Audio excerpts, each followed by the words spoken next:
Of talk, but out here, it's the real world. Am I allowed to talk then? No, that's it. This is where it matters, real people and real lives. That's what politics is all about. In fact, has Trump made a good start? No. Straight answers, no spin, and just a couple of pints. How many fingers have I got up? About 10. So join me for Lee Anderson's Real World every Friday at 7 p.m, only on GB News. The People's Channel, Britain's news channel.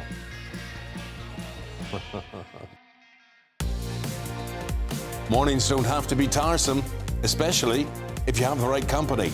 Wake up to news as it happens, opinion and debate, and of course, a little bit of entertainment too. Because when the kettle's on, we're on. That's Breakfast on GB News, a show worth waking up for. Every morning from 6 a.m. Only on the People's Channel, Britain's news channel. We'll spread the news, you spread the word.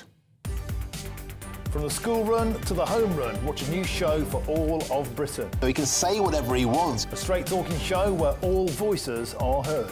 And, you know, when are we going to stop talking about smashing the gangs and actually do it? With the stories that matter from every part of our country. There's a bit of a crash landing there for your Chancellor. Bold, fearless and standing up for you. That's me, Martin Daubney, 3 p.m. till 6 p.m, weekdays, here only on GB News. The People's Channel, Britain's news channel.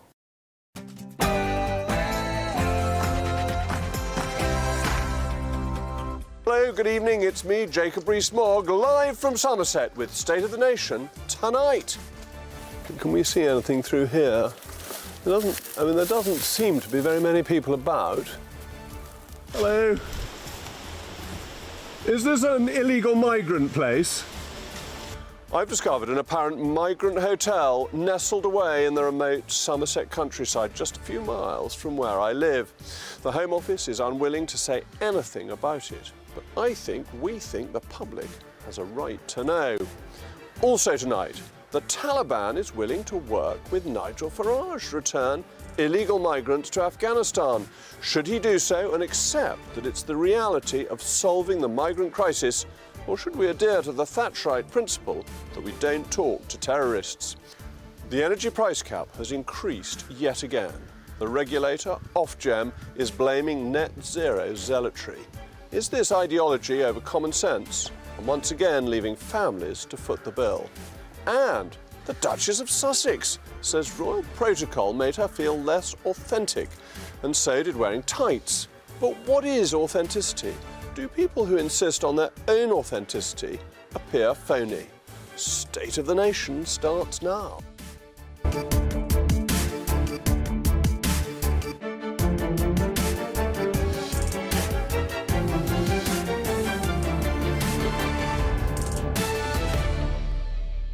As ever, it's a crucial part of the programme. Let me know your views, mailmog@gbnews.com, read tonight by Anselm, child number 4. But now it's your favourite part of the day, the News Bulletin with Tatiana Sanchez.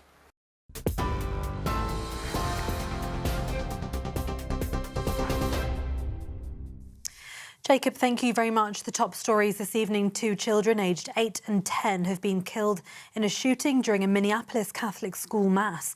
The gunman has been named as Robin Westman, in his early 20s. He was armed with a rifle, shotgun and pistol and shot through the church windows, police say, adding that he then turned the gun on himself. Of the 17 others injured, 14 are children, 2 are in a critical condition. President Donald Trump has written on Truth Social saying the White House will continue to monitor the terrible situation. Elsewhere, Nigel Farage has clarified Reform UK's stance on deportation, saying the party's focus will be on young men arriving illegally. The Reform UK leader said there's slight confusion over his earlier comments, insisting deporting children is far more complex and families are not top of the list. But pressed on whether women would be removed, he confirmed that single women would be detained and deported, whilst cases involving mothers and children would be handled differently.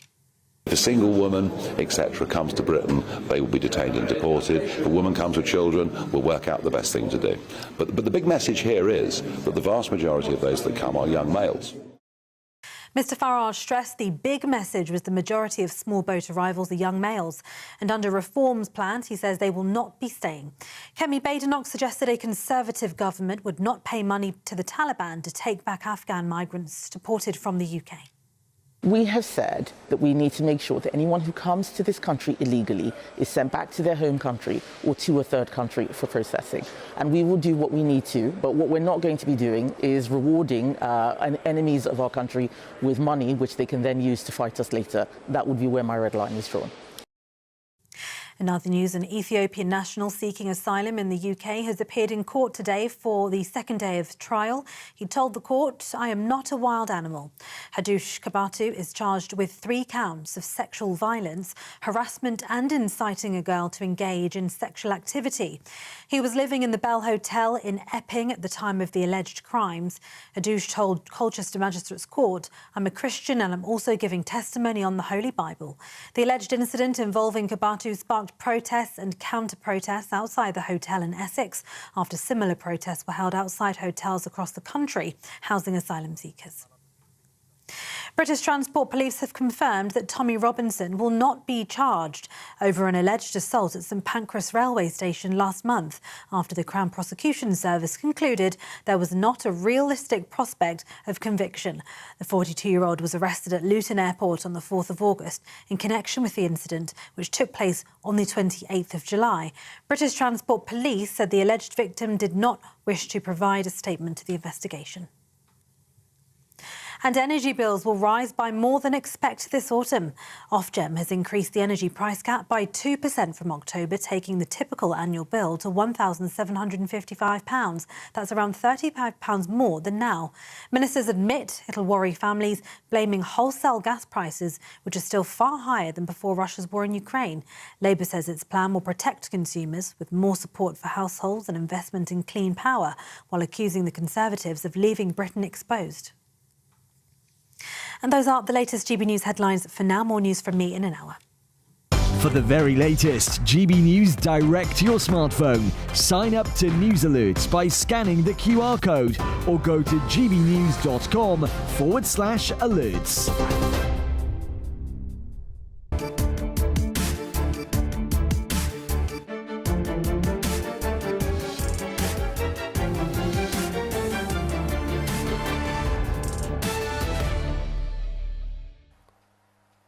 Welcome back to State of the Nation. Earlier this week, this programme visited an hotel in North Somerset suspected of housing asylum seekers. This is what we found. We are heading to the Winford Manor Hotel, which isn't quite in Winford. It really is the middle of nowhere. These are some of the smallest lanes around this part of Somerset. We're not that far from Bristol, but we are really hidden away. The next door village is Nempnett Thrubwell, which is a gloriously small and beautifully named village. So we'll see if there is anything at the Winford Manor Hotel. It's hard to believe that they could be putting illegal migrants here, away from any facilities, but I suppose away from the people, hidden from people who may not be so keen on the idea of migrant hotels. There is the Winford Manor Hotel, and there is security. Oh, it's very interesting. I mean, here we are. We are in the middle of nowhere. Winford Manor Hotel. There's a big padlock on it. There's a bar and a security fence. And it's all very strange. What's going on here? Hello? Hello, sir? They don't want to talk to us. Hiding away in a little sentry box. He's taking his coat off inside it. And it's just very odd. There aren't places like this in Somerset. That there just aren't places that are locked away behind heavy padlocks of this kind. Even private houses that have quite well-known people in them are more open than this. But let's walk round and see if we can see anything from any other angle. And you see, this just gives you an idea of how out of the way we are, but yet central. So Ridge Hill has virtually nobody living in it. Nempnett is a tiny village, very pretty, wonderful views. Chumagna is a bit bigger, was in my former constituency. If you look here, it's Lulsgate, and Lulsgate means Bristol Airport. And so you're 1.5 miles from Bristol Airport, but you are actually really in the middle of nowhere at the same time. And it seems perhaps a good place to hide illegal migrants in. But let's see if we can see any more by walking around.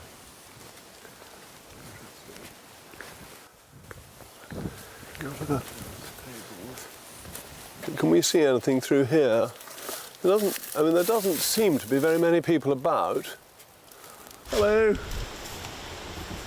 Is this an illegal migrant place?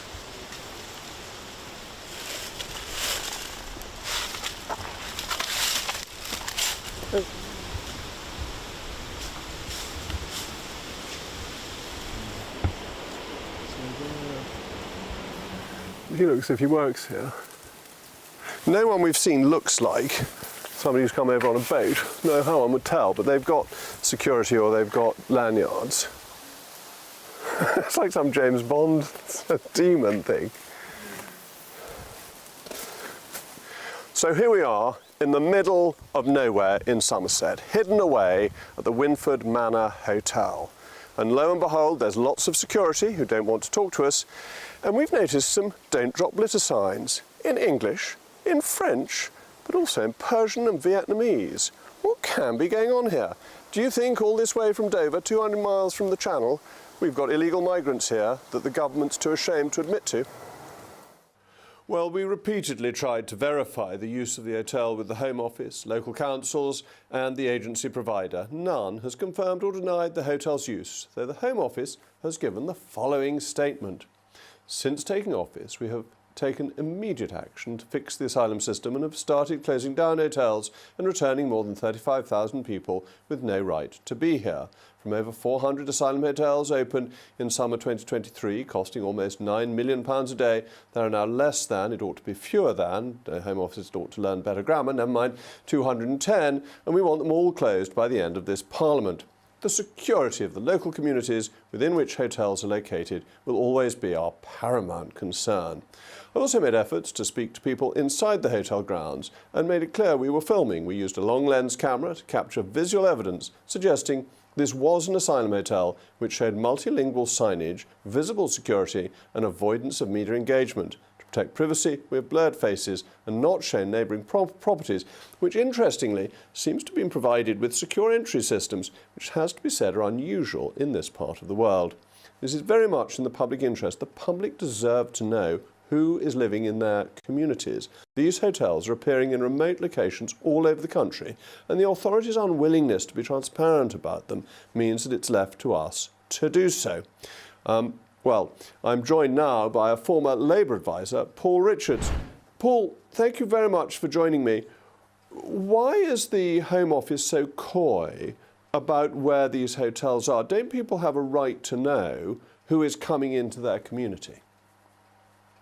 Well, keeping the locations of these places confidential is a government policy that was pursued by the previous government. They introduced the hotels in the first place, and this government too. And I think it's pretty obvious why, isn't it, Jacob? It's because if they were widely known, there are agitators who would want to stir up trouble and cause perhaps violence and maybe even try and set fire to these hotels, and would have a major public order issue. So, I mean, I think most communities know that there are these hotels in their communities, but not publishing their names online, drawing attention to them nationally, I think is the right approach from a public order point of view.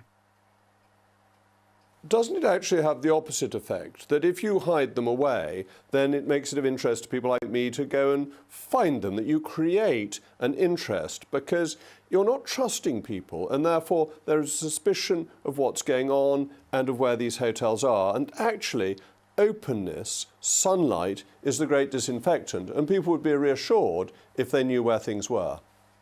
Well, the government is trying to close these hotels down, and there is a certain fluidity now where they are closing down at a fast rate. And I think one of the problems is that there's a lot of online misinformation. I read something the other day with a list of hotels, including in my own town, which was just simply not true. There were not anybody, no migrants being housed in these particular hotels being named. So I think it's best that we just, keep it confidential, keep it on the lowdown, because otherwise we're going to have demonstrations, we're going to have attacks, we're going to have all kinds of people, and we do know, don't we, there are people out there who to seek to stir up trouble. And, there are agents provocateurs and rabble-rousers and so on. And I just think it would be foolish to have a sort of Home Office list published online that would create a focal point, until such time at the end of the Parliament when these hotels will be closed, which I think we can all agree is the right policy now. We'll wait and see about that, because actually there seems to be no success in getting the numbers down, record numbers over the last year. But hang on, the hotel, there's only about 200 now, and there's 400 a few months ago. So actually the numbers are going down. But not of the numbers of people coming in. More people are coming in. But the small hotels boats are coming closing in vast numbers.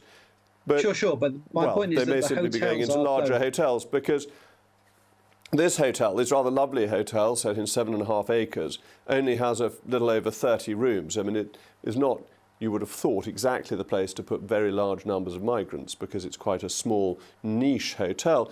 But aren't you making an argument for complete government secrecy on almost everything? And aren't people allowed to protest? Isn't that part of freedom of speech, that you're allowed to say, I don't approve of this policy being implemented in my community? And I was really interested to see the neighbouring houses had intercoms and electric gates, which in Somerset is not unprecedented. I confess I have electric gates myself, but they're pretty unusual, particularly in out-of-the-way places. So there's clearly a fear about the security of these places and therefore of the people who are in them, as was seen in the Bell Hotel. Well, my understanding, I mean, just from Googling, I have to say that the hotel is owned by a chain, a well-known hotel chain, and they've obviously got a deal with the Home Office. So that's why this particular facility is being used alongside other hotels in the same family. I personally have said on GB News before that I don't think these big hotel chains should be profiteering from this particular arrangement. I think it was a terribly bad deal that was struck by the previous government to open up all these hotels. But we've got them, and while we have them, I think they need to be maintained. And, we don't want the kind of rioting that we saw earlier in the year, and we don't want them to become flashpoints. And that's why they have to be closed down in an orderly way, so that we don't have any hotels housing migrants at all by the end of the Parliament. That was a Labour Party manifesto pledge, by the way, so it's something that ministers take very seriously and are acting upon. And there are around 200 now. There are about 400 at the peak. So, it is going in the right direction, but we just don't want the kind of difficulty that we saw in some places over the summer. All right. Well, thank you very much, Paul. I'm joined now by the businessman and former Reform candidate for the West of England Combined Mayoral Authority, Aaron Banks. Aaron, thank you very much for Jacob, and joining me. Thank you for the invitation to your home, this wonderful part of Somerset. But it's a great part of Somerset, and would have been in your mayoralty had you won, and had the Conservatives and Reform all voted for the same party, you would have won, or the Conservative would have won. Anyway, that's not what I'm here to talk to you about tonight. It's this issue of keeping things secret and the public's right to know. Paul's a highly intelligent man, but I thought what he was saying basically was you can't trust people because they might burn the hotels down. But I don't think that's what people want to do. They just feel they should be trusted. I mean, I think it's a crazy argument, first of all, and I think one of the... I never really saw you as an investigative journalist, but obviously you've found a new calling in life, doorstepping hotels. But it's quite remarkable, isn't it? A beautiful little country hotel is being used to house migrants. And I think one of the big issues around these boats and illegal immigration is the kind of pull factor, where you've got people in France in tented camps and they're coming across the channel and being put in nice hotels, being given mobile phones, benefits, and we can't solve everybody's problems. I'm afraid that's the bottom line. Well, we had a word with some people in Midsummer Norton earlier on today. And they made their views pretty and they made their views pretty clear. Yeah. And they said, well, we don't get put in hotels. Yeah. And the hotel we went to see is a really nice one. And what's also interesting is that when you talk to people about immigration, particularly if you're coming from this part of the world and your part of the work, they say, well, surely it doesn't affect people in your area. Why are they worried? And this just shows that it's nationwide. It's not just... Well, I think it's actually, in one way, you probably would disagree with me, a good thing, because there's whole communities across the north that have had their whole way of life, changed by wholesale immigration. And, I wandered around the village today, and what a beautiful part of the country. And it seems incredible that the government or the Home Office would put illegal immigrants in a beautiful hotel in Somerset. And Reform had a big announcement yesterday Yeah. about how it would deal with this. How quickly, realistically, could the hotels be closed and the camps Well, be look, open? it's a matter of will, deportations? isn't it? I mean, during COVID, Nightingale hospitals were put up post-haste, I mean, very rapidly. I'm not sure it's quite party policy, but, a chap came up to me at a party the other day and said, look, I was in the army in the 1950s in the national service in camps with Nissen huts with one heater in the corner and, and quite bleak conditions. Why can't we set up detention camps where we keep people in a similar way? And I see no reason why that couldn't be done extremely quickly if the will's there to do it. And the numbers, because there are tens of thousands of people coming every year at the moment. Can you get those sorts of numbers into camps? But why couldn't you? Enough? I mean, that's the question. For the army to throw up a sort of camp like that would be relatively easy to do, I think. You might have to have a number of them. But you've got to stop the pull factor. If people are coming across and it's seen that they're getting better treatment than our own citizens, well, of course they're going to keep coming in ever increasing numbers. And that once they're here, they seem to stay, that once they get here, and part of what Labour's been saying is they will increase the processing, but increasing the processing just means more and more people get the right to stay. Which is what they're planning, obviously, to do, isn't it? It's not a policy. It's just converting them from illegal immigrants to legal immigrants. And part of the programme would be to withdraw from the European Convention on Human Rights. Now, Labour's pointed out that Belarus and Russia have done that. Yeah. Does the company you might be keeping worry you at all? Well, I don't really care what Belarus and Russia do. I care about what the UK does. And I think, we need a tough approach to this now. It's clear that immigration, or economic immigration, if you like, is growing in the world, and we have to defend our borders. And the countries that don't do that are going to get swamped.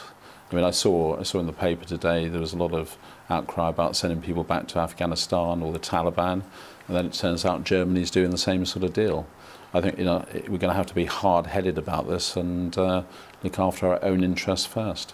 But it will be quite a fight, because the whole of the British establishment will be opposed to you. The House of Lords has a majority against repealing the Human Rights Act. The judges have loved the increase in judicial power that they've had. So I take that point exactly, and it's one of the things that I did an interview actually for the Law Gazette, a rather obscure publication.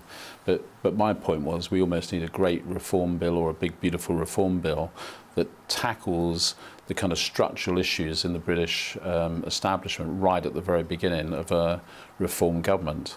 And that means almost a factory reset of the whole process, from the civil service to, the legal system to various other things. If you think really for the last, let's call it 20 years, the British people have voted for lower immigration. I mean, particularly your party promised tens of thousands and delivered millions every year. And very much it's been the legal system that's defeated, the best interests of actual government. So I think we need to get to a position where we come into government having thought this through and be ready to go on day one. But one of the problems Boris Johnson found when COVID struck was that he pulled what he thought that were the levers of power, and the levers weren't connected to anything. Things didn't happen. Donald Trump had executive orders. What is it that Reform knows or could use that would make things happen? It's an interesting point, Jacob, because if you look at Trump in his first administration, he came in and obviously didn't realise how it worked to a degree and got hammered. Second time round, he's actually better prepared for what needs to happen. But I think it's if you talk about a great reform bill, it's eliminating this legislation that is causing the issue, and doing it right at the very beginning. And how quickly do you think you can get that great reform bill through? So I think what you have to do is, start working on this a couple of years before coming into government. If the way things are going in the polls, it's conceivable there will be a reform government or some sort of coalition. And I think you've got to be ready on day one to change the actual system.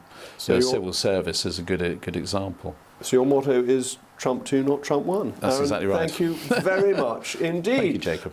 In a moment, the Taliban says it's willing to work with Nigel Farage to return illegal immigrants to Afghanistan. Should he do so and accept that this is the reality of solving the migrant crisis, or should we adhere to the old Thatcherite principle, never to negotiate with terrorists?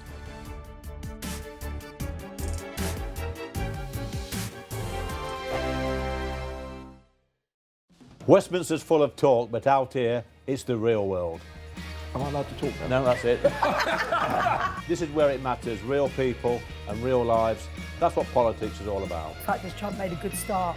No. Straight answers, no spin, and just a couple of pints. How many fingers have I got up? About 10. So join me for Lee Anderson's Real World every Friday at 7 p.m. only on GB News. The People's Channel, Britain's news channel. Good afternoon, Britain. Weekdays from midday. This is going to be a concern for some people, but the government points to data, very, very clear data, that shows the risk of accident shoots well up over the age of 70. Good afternoon. Yes, I've had a look at that data today as well, and you're right. It shows that while accidents involving young people, serious accidents, have gone down in recent years, those involving older people have actually gone up a little bit. And I think the problem at the moment is we don't really know why that is and what's behind that. But if you look at what is published, the statistics and the views of the police, it doesn't actually suggest that problems with people's eyes are the main contributor. So it may or may not be a good idea to have a mandatory eye test for motorists. Actually, we'd probably say not just for older people, but for everybody.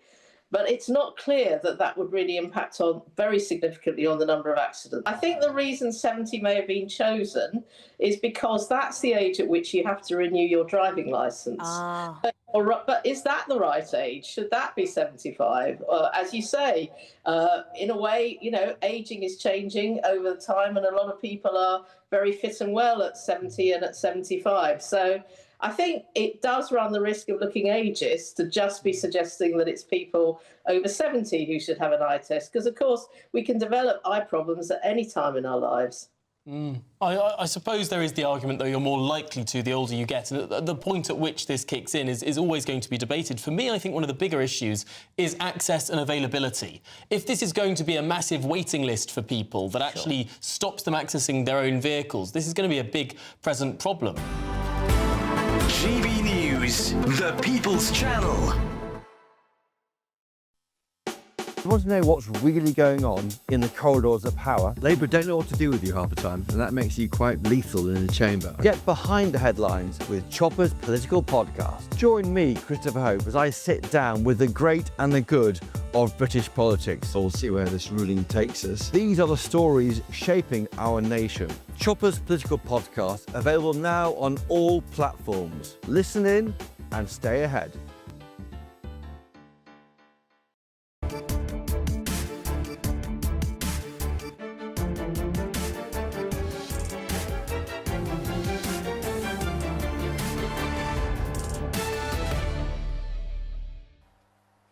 Well, welcome back after that investigation. Perhaps I should say I'm Sherlock Rees-Mogg, but I'm still here. Yesterday, Nigel Farage shook the political establishment by promising to do something no other political leader has had the gumption to do, to put the British people first, saying he would deport illegal migrants back to their countries of origin, regardless of who is in charge, including the Taliban-run Afghanistan. We went to speak to the good people of Midsummer Norton about what they thought of this and the migrant hotel I'd discovered, as demonstrated earlier. Winford Manor Hotel. And the Winford Manor Hotel, which is a very nice spot, is now there for illegal migrants. So they're near us. They're coming to a place not far from us. It's a bit racist, though, isn't it? What is? What you're saying. Well, is it? Because I don't mind what their race is. It's just they've come over on small boats, and I don't think they should be here in this country illegally. Also, we have no clue who they are or what they've done. Well, no, that's true. That's true. Something for GB News. I'm Jacob Rees-Mogg. I was the MP here. Yeah, you need to go. Yes. All right, I've missed you then. Thank you. I mean, I lived in this area for all my life. Yes. I'm 77 now, and I've never seen so many people with different cultures to us. Never in my life, never. I got to be honest, I'm terrified now. I'm really terrified. Being my age now, I'm disabled. Well, young lady like you. Well, I thought you were the youth of Midsummer Norton. No. Well, I think it's one of the issues where people coming from France in tents. Yes. They come across and they're put in hotels, they're given benefits, they're given phones.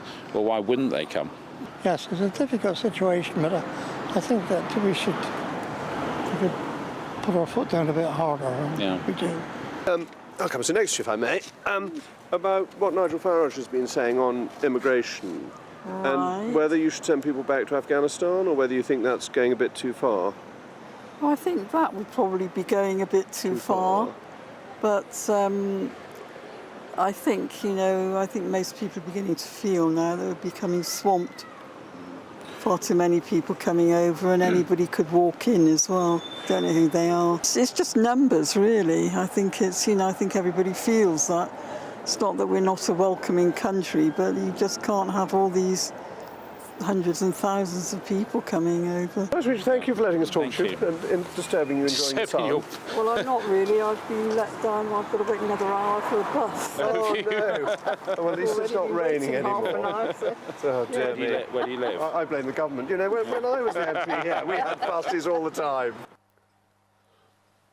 And in a remarkable twist, the Taliban responded last night, declaring it is ready and willing to work with reform on accepting Afghans deported from Britain. Should Nigel Farage work with the Taliban? I'm really pleased to be joined now by former NATO commander, Rear Admiral Dr. Chris Parry. Admiral, thank you very much for joining me. Isn't this just political reality that we always say we won't talk to terrorists, and then the terrorists end up running the country? And when they're in charge of a sovereign state, we have no choice. Well, good evening, Sir Jacob. Yeah, that's true. I'm put in mind, in fact, of what happened with the Israelis back in 1948. We were obviously trying to put down a major insurgency beforehand, and then within a year we were talking to several politicians who've been trying to kill our troops just the year before. I'm also reminded that at the end of the Second World War, of course, we sent hundreds of thousands of Poles, Ukrainians, Czechs and Cossacks back to the tender mercies of Joseph Stalin. So I'm afraid realpolitik does step in here. I think as part of a broader policy of negotiating with regimes that will take their people back, it is possible to talk to the Taliban. But as you know from experience, as I do, when you sup with the devil, you have to sup with an extremely long spoon. And we have to negotiate on our terms, not on theirs. That's the critical feature. The other thing is, I think we have to filter out the Afghans. There are, and I'm put in mind here of the Elizabethan Poor Law back in 1601, which differentiated between the deserving poor and the sturdy beggars. And I think what we have to do is look at the deserving cases who should be here, those who helped us, those who are really vulnerable in relation to the Taliban, and the sturdy beggars who are simply here for the economic advantages that it brings being in this country. That seems to me to be a really important, if I may say, fundamental point, that people who are sent back to Afghanistan who are basically economic migrants are probably not at a great deal of risk from the Taliban. They may not have wished them to have gone, but it's a different category from people who have come here fleeing the Taliban because they supported us whilst we had forces in Afghanistan. How do you think we get that differentiation right? Because the sturdy beggars, to use your phraseology, will try to persuade us that they were actually on our side whilst we were in Afghanistan. Well, I think we have to be very rigorous, not just in relation to Afghans, but in relation to everybody else. I mean, forgive me, but when your own party was in power, I put up a plan several times to your colleagues, and I'm afraid it didn't quite get past the civil servants. And just listening to your discussion just beforehand, we have an establishment here that is highly activist, that is highly sympathetic. This is the Gus O'Donnell principle that actually they don't look after the welfare of the country, they look after the welfare of the world. Now, if you've got that sort of policy in place, you have an establishment that is determined not to differentiate, as I said, between the deserving people and those who are, in effect, sturdy beggars.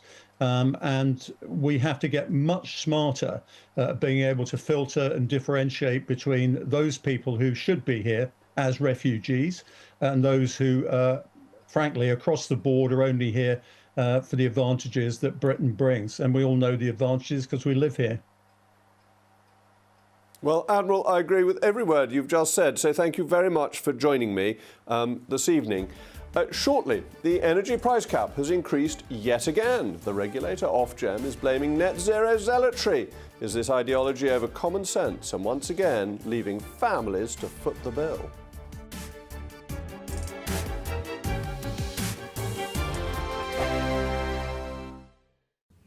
Hello there, good evening. Welcome to your GB News weather update from the Met Office.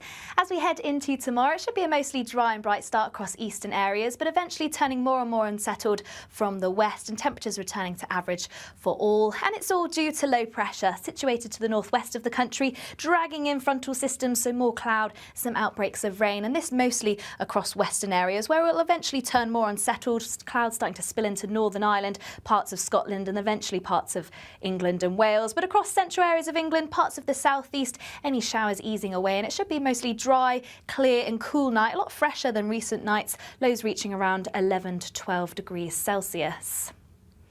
So a cloudy, showery start across western areas, and eventually we'll see more of this cloud spill its way eastwards, particularly across Scotland. Some showers moving through into western coast. These may start to turn heavy as we head our way through the morning, possibly even thundery, and fairly similar across Northern Ireland. A very cloudy start, if not longer, persistent outbreaks of rain across western areas, and similar across Wales, parts of Devon and Cornwall, some showers moving through here. But across the Midlands, central parts of England, parts of the southeast, dry and bright, but once again we'll eventually see that cloud start to spill its way in from the west. Longer spells of more persistent rain starting to push into Northern Ireland, and it will start to turn quite gusty, particularly around coastal areas, or if you catch any heavy, possibly thundery downpours, we could see some quite strong gusts associated with this. And it is going to feel like a much cooler day, highs reaching around 22 to 23 degrees Celsius across the southeast.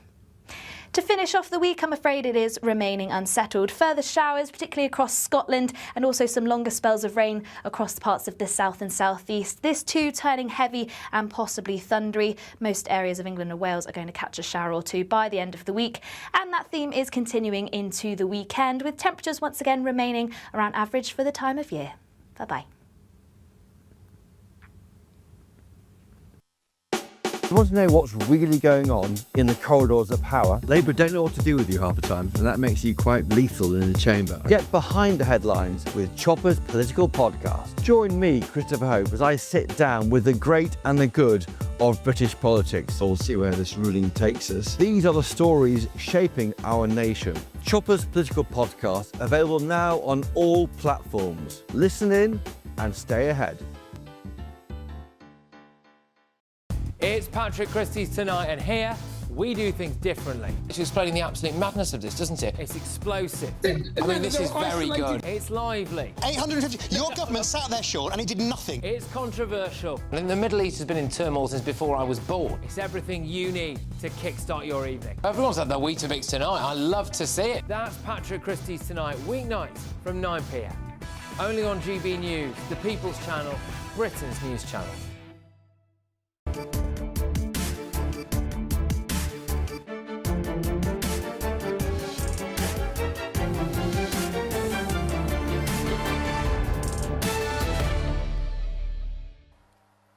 Household energy bills are set to rise again this autumn, with Ofgem confirming the average bill would climb to £1,755 a year.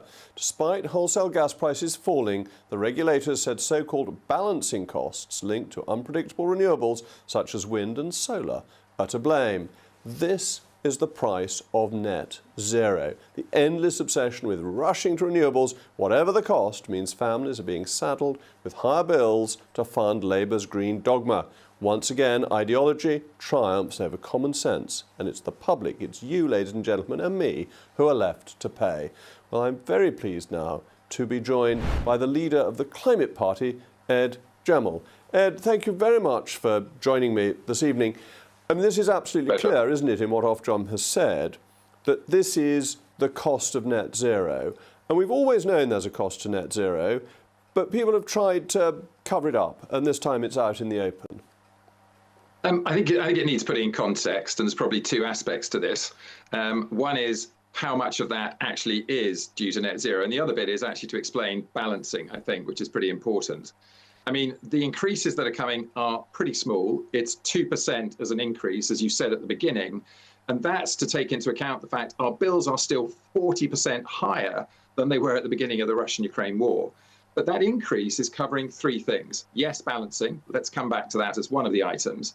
The other one is the expansion of the Warm Homes Grant because of the backpedalling after removing the grant for pensioners previously. And then a standing charge which covers the cost of maintaining the grid for gas. So there's an extra cost coming in for maintaining for gas as well as the balancing. But let's look at that balancing, I think, again, just to give people the picture of it and to sort of explain it. We've got all of our wind in Scotland, lots of wind turbines working away in Scotland. There's a lot of wind.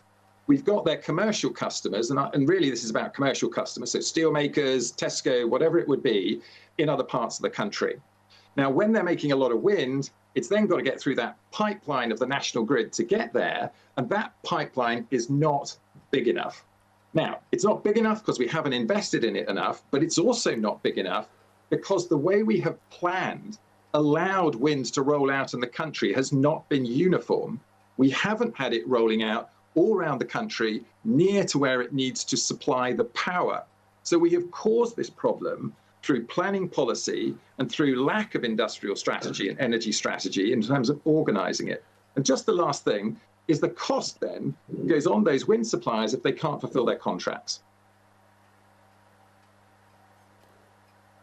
Yes, but isn't part of the fundamental problem that the provision of wind is different from gas, that gas generation and nuclear generation and coal generation is a vast amount of generation in one area, which you can then put into the grid relatively easily. Wind, and indeed solar, are dispersed production and requires an enormous expense to be paid to upgrade the grid to cope with it. And that has to fall on consumers, and that is a major part of the cost of net zero. Right. Clearly the cost ends up on the end user because that's the person paying the bill at the end of the time anyway. And that's the same for gas. So the price of those high international gas prices ends up on the end consumer. And it's also true that that wind is not happening at the same time all over the country, but we have concentrated it in one particular area, which is clearly the wrong thing. Now, something which I'm sure I've mentioned before on this channel, what we should have been doing, nuclear is one argument, and I know that that's being looked at the moment for the future and there's investment going in, but tidal power is dispersed all around the country, the entire country. 30 or 40 years ago, we had the technology. We refused to invest in it. And because of that, we don't have what it could produce. And just in terms of scale, tidal power, government study shows it could be doing 20 gigawatts. That's nearly 70% of our power usage as you and I sit here. And it does baseload because it's going in and out at different times around the country. We'd have 5 gigawatts of baseload.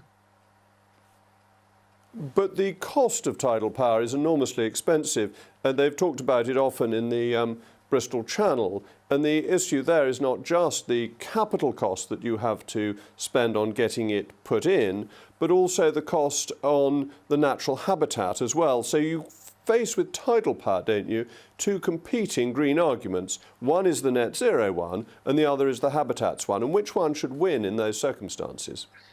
I think to some extent the habitats one is faced by every energy supply.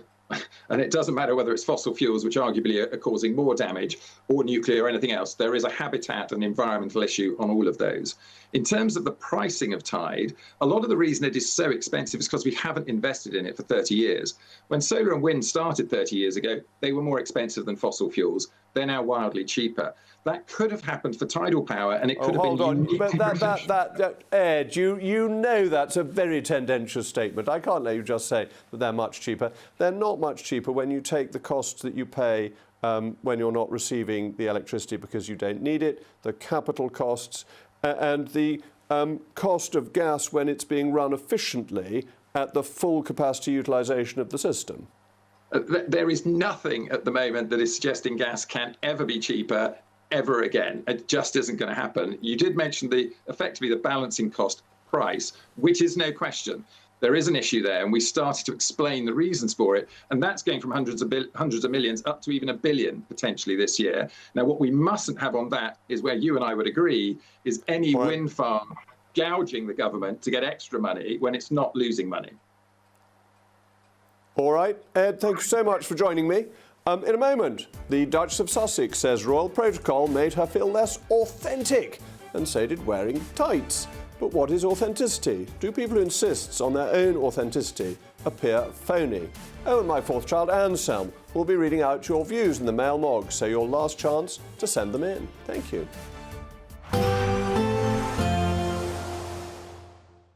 Dinner under the stars tonight? That reminds me of our travel insurance. You mean All Clear Skies? All Clear Travel Insurance sponsors GB News travel destinations forecast. Northern parts of Europe are set to see widespread heavy showers. This could lead to some severe thunderstorms at times. But across Spain, Portugal, the Azores, the sunshine is here to stay. But it's really across parts of France, Germany, as we head towards Switzerland and Austria. Northern parts of Italy, we could see these quite intense showers. So thunderstorms, frequent lightning and also some large hail. But elsewhere across the Adriatic coastline, across parts of Greece, the sunshine once again here to stay, along with the warm temperatures. All Clear Travel Insurance sponsors GB News travel destinations forecast. At GB News, we love to hear from you, our loyal community. So drop us a line at gbnews.com/yoursay. There you can talk to each other and also to the presenters live on air. gbnews.com/yoursay, because GB News is your channel, Britain's news channel. Hi, I'm Michelle Dewberry, and my show is your opportunity to cut through all the noise and dive in headfirst to some robust debates. Ideas clash. Situation, no, isn't it? No, Because the failure is you're deliberately avoiding my point. Nothing's held back, And if you think this is the end of it, wait for more. and we do not shy away from the difficult stuff. Sometimes I want to shake people and say, if only you understood. So join me on Dubes & Co. weeknights at 6 p.m. only on GB News, Britain's news channel. Westminster's full of talk, but out here, it's the real world. Am I allowed to talk now? No, that's it. This is where it matters, real people and real lives. That's what politics is all about. In fact, this chap made a good start. No. Straight answers, no spin, and just a couple of pints. How many fingers have I got up? About 10. So join me for Lee Anderson's Real World every Friday at 7 p.m. only on GB News. The People's Channel, Britain's news channel.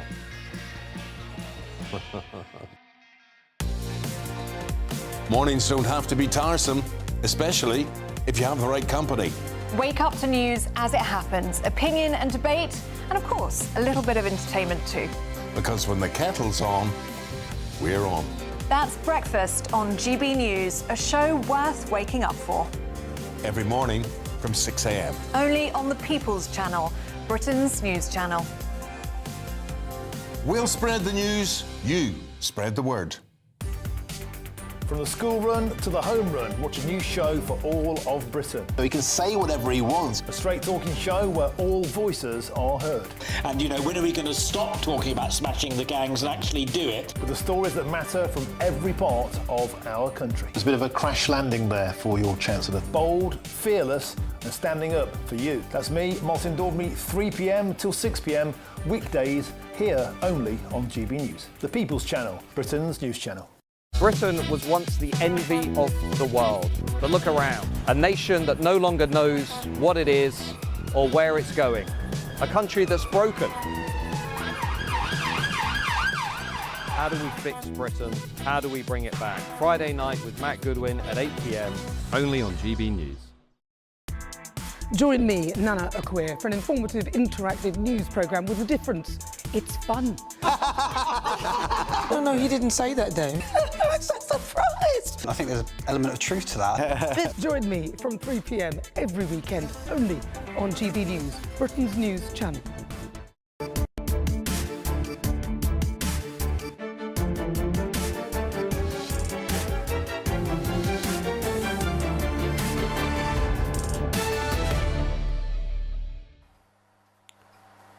Welcome back. Well, the mail mogs have come steaming in, and I've got Anselm, the fourth child, the leading member of the Amalgamated Union of Fourth Children, of which I'm also one, to read out the mail mogs. Anselm. Chris says, Jacob, I think you should address your question to Ursula von der Leyen, as Labour are finding running this country much too difficult. Graham says, be careful not to practice your righteousness in front of others to be seen by them. Jacob, this is the entire foundation of the left.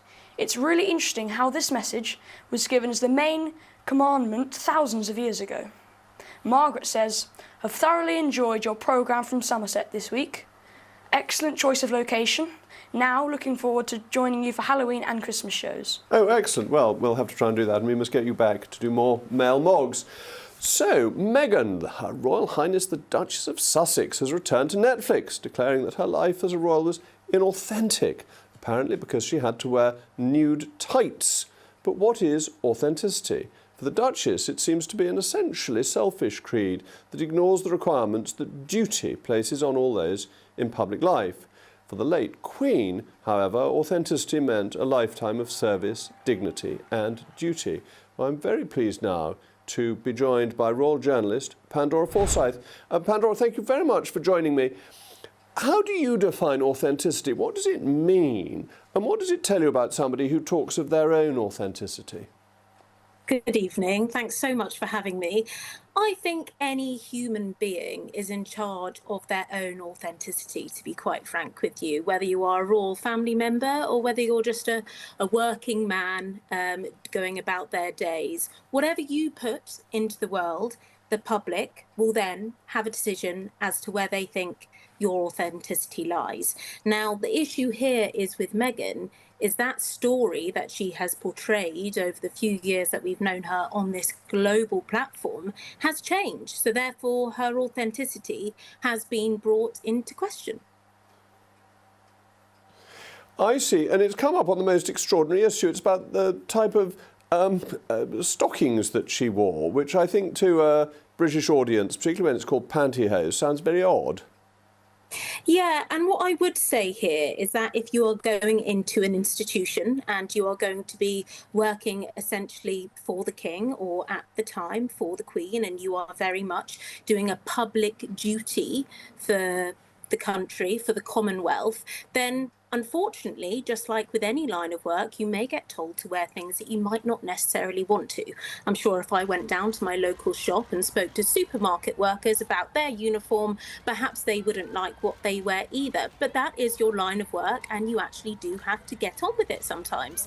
And I think people are very tired of hearing Meghan speaking about the past. And of course, it's her story to tell, and albeit that is fine. But I do think now it is time to move on, and that she is trying to do. But she also has the issue here of, well, she's moving on. She's getting on with things away from the royal family. But the reason why she is getting these bookings ultimately is because of her attachment to the royal family and who she is married to. She has not got back into acting, which was her first love, and she has very much gone down the Hollywood route. So that is ultimately what she is being booked on, and on that basis through Archewell Productions, who she co-owns alongside her royal husband. And it is all very much trading off the royal name, and I'm afraid we're helping her, aren't we? Because every time we talk about it, this promotes what she's doing for Netflix, it boosts the publicity, and helps her continue to make money out of the royal connection. Yes, it most certainly does. And because they've still got those titles and the children have got the titles that they do have, then yes, we are going to continue hearing this. And you're quite right. We obviously are talking about it tonight. And ultimately, you know, headlines will still be spun. But the latest project that she's got, will be quite frank with you, this is not just a spin on this. The reviews aren't great, because when she tries to step away from speaking about the royals and be very sort of fluffy and light and family friendly, people aren't really interested in that. So she is stuck, I suppose, and that is an issue for her and her team that they're going to have to wrap their head around. She's launched a business, and she has launched this series alongside some new products which are going to land within the business at the same time. She's putting her financial foot first, which more credit to her for doing, but this is going to be a problem going forward because people just want to hear the juicy bits. And basically her authenticity is being a royal nowadays. That's what sells. That's basically it. Yeah, you're quite right. That is it. Unless she goes down back the acting route again, and I'm not quite sure whether that's even on the cards, to be quite frank with you. And I'm not sure if the money is going to be there either. This allows her these projects on Netflix to be able to speak to her husband about what they want to do. All right. Well, Pandora, thank you very much for joining me. And finally, it's blackberry season, slightly early this year. And my children and I decided to make the most of it and enjoyed a delicious pudding at lunchtime today from the work that we had done yesterday evening in picking blackberries. So I hope you've seen some of that and have watched our blackberry picking. Anyway, that's, I think, all from me. We're not getting much more blackberry pudding tonight. And it's now going over to Patrick. Patrick, are you going to have some blackberries for your pudding? I would have loved to have seen your blackberry pudding, actually, but anyway, there we go. Well, loads on tonight. The two biggest issues for most people are the cost of living and immigration. We're going to be hitting those because it looks as though Labour has put a tax zealot in charge of the next budget and your energy bills have gone up. And it looks as though Labour's deal with the French about illegal migration has completely collapsed. There's also big breaking news, which is coming out of America. It's the mass shooting over there, and it is being reported that the gunman was a transgender Trump hater whose mother worked at the school. So we're going to be giving you all the very latest from a devastating mass shooting again in America. And we're going to be asking the question as well, whether or not it would actually be easy to leave the ECHR, because that seems to be one of the sticking points from Nigel Farage's bumper illegal migration plans yesterday. Stay tuned. Expect warm spells with the odd rude interruption. Boxed Boilers sponsors the weather on GB News. Hello there, good evening. Welcome to your GB News weather update from the Met Office. As we head into tomorrow, it should be a mostly dry and bright start across eastern areas, but eventually turning more and more unsettled from the west and temperatures returning to average for all. And it's all due to low pressure situated to the northwest of the country, dragging in frontal systems, so more cloud, some outbreaks of rain, and this mostly across western areas where it will eventually turn more unsettled, clouds starting to spill into Northern Ireland, parts of Scotland and eventually parts of England and Wales. But across central areas of England, parts of the southeast, any showers easing away, and it should be mostly dry, clear and cool night, a lot fresher than recent nights, lows reaching around 11 to 12 degrees Celsius.